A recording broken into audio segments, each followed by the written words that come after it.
When there is peace in a land, the narrow streets of little towns are quiet, and neighbors often find their way to the local coffee house at the noon hour.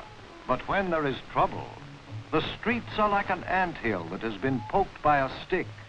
There is running and shouting and hiding.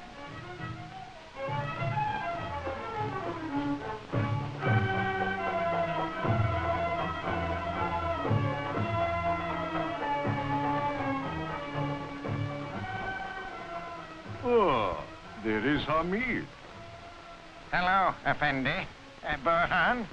Join us, Hamid. The Sheikh was just about to tell one of his stories about Nasr-ed-din Hoja. I don't know if I have time. Oh, stop acting as if somebody is chasing you, and sit down with us. There is a riot in the streets. An official of our government was speaking at a public meeting. Then people started shouting how wrong he was. Then someone started to throw rotten vegetables. I'm sorry to hear that. Excuse me. I just remembered I was supposed to be someplace else. Oh, Hamid forgot his bag of vegetables. Rotten vegetables. Effendi, why is it so? Why do people like Hamid try to start public violence? Things are not going so badly with us. But you may begin to believe that our government is not good if all this loud criticism and violence continues. Even our own respected officials may begin to think they are ready for their own funerals if they hear enough bad talk about themselves. Funeral, Effendi? I was thinking of an old story, the Hoja's funeral, about what once happened to a healthy man when all he heard was talk about how he was going to die. The lesson in the story clearly explains the actions of Hamid and his comrades today, 500 years later.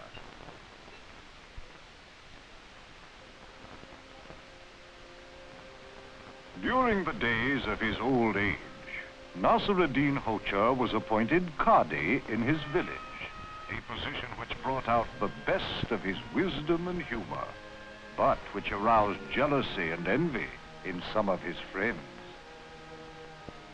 That is why a joke several of them played upon the old man had more than a touch of bitterness.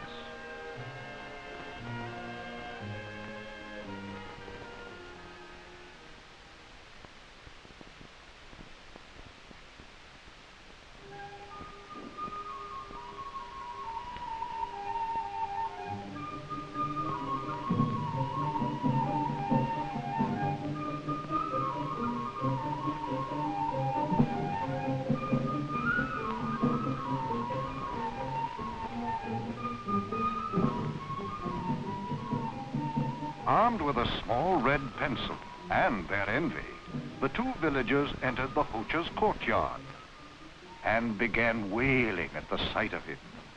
Hoja, you look awful. Your face is all spotted as if you had the plague. At first, the Hoja did not listen, but they kept on with their loud cries. Tell us, Hoja, do you feel a sudden pain when you stand up? The jokers never stopped. Do you feel a terrible shaking in every bone of your body? Alas, it comes to every man when the angel of death is near. Don't try to get up. We will carry you to your bed.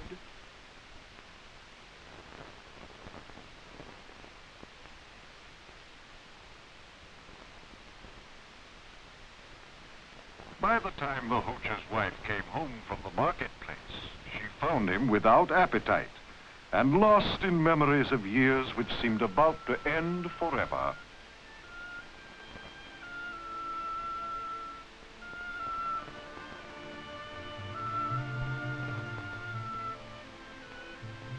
In a few days, Everyone in the village believed that Nasr-ed-din Hoja was about to die, and he himself was asking his wife to put on her prettiest dress. She agreed, thinking, "How nice of the Hoja to want to remember me at my best." But then her husband went on to say, I just thought that if you dressed up fancy enough, the angel of death might like you better and take you instead.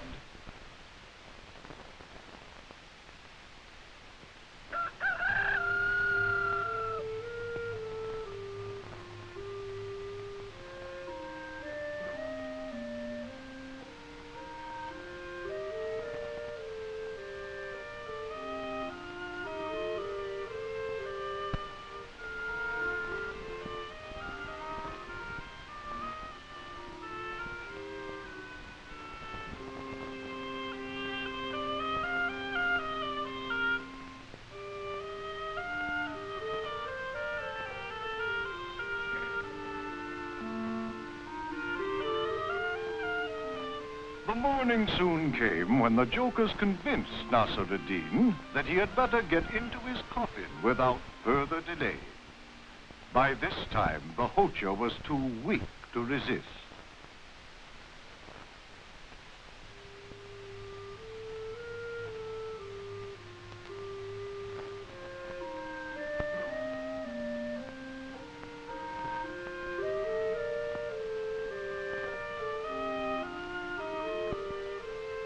As the procession wound its way down the road toward the graveyard, they passed a traveler who was invited to come along. The traveler was not interested until the Hoja sat up in his coffin. You might as well not argue. If they convinced me that I'm dead, they'll convince you to come to the funeral.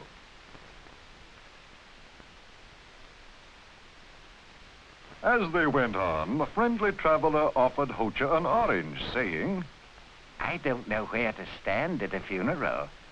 To this the Hoja replied, Anywhere, as long as it's not inside the coffin. And when, at the cemetery, there was no one to say the funeral speech, Nasr-ed-din Hoja stood up with a newfound strength. I think I am best qualified to speak in honor of Nasr-ed-din Hoja. And let me tell you, for the benefit of all who would weep too soon, that the Hoja has never felt better in all his life.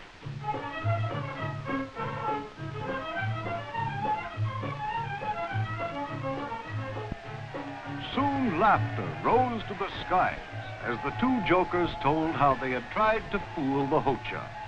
But Nasr-ed-din did not join in the general celebration.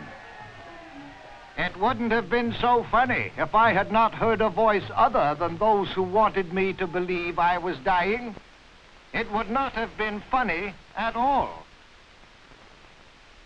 What was not a very funny joke in the Hoja's time is even less funny today, when some people, for reasons of their own, spend much of their time trying to make everybody believe that our government is ill and dying.